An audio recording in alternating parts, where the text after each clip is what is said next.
communication. I did present to Mr. Tim Newton the numbers and figures in the letter to Director Hodden at Department of Corrections. They've had it for a week now. I reached out to them on Friday, asked where we stand with that. His answer was, hey, I forwarded it up.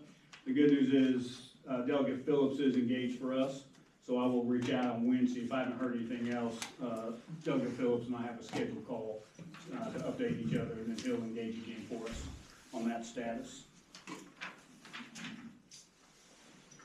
Again, we had 2 zoning questions out there, 3 contractor questions. Most were pretty straightforward. We worked with citizens to identify 3 grave sites. We marked 5 for funeral homes or families. There was 1 VDOT work order that was open, it was closed, and then we immediately went down and opened that back up because the work was done. They kind of, did 1 pothole here and skipped the other 6 that were worse than the first one. So it's back in there. 6 building permits were approved. You can see where heat and air, generator, plumbing, and 1 construction permit, which is actually the rebuilding of the porch. And we had 3 business licenses applied for over the last month, 2 contractors, and 1 plumbing. What questions can I answer?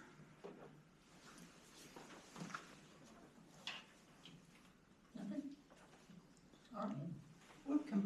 At the beginning, you said we needed to call some meetings with committees. What committees were they again? We need there in your notes, we need water and sewer, so we'll talk about the enterprise budget piece. We need police and fire, so we can talk about vehicle request. And then we talk about the planning commission, and then we need to do a personnel, so we can talk based on personnel, whether we're gonna do raises or whatnot for that. And I'm glad you asked me that, I do have one thing under the Infomark. It came in, they have our SCADA computer, which tells us tells us all our water levels in the tanks, everything we can see, has given the big blue screen of death.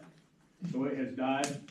Generally, they take it right out of it's gonna come out of the maintenance cap anyway, I'll inform you because it's above the $5,000 limit cap that we have on just signing it. So it's a $6,000 computer to put that new computer, but that it's required so that we can monitor all our water tank levels and processes from the office.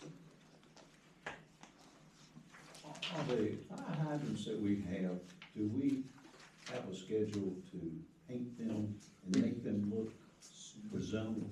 We absolutely do. That is part of they were given that back at the beginning of the last year, that when they go and do their flow testing, pressure testing, that if it needs to be painted, it should get painted.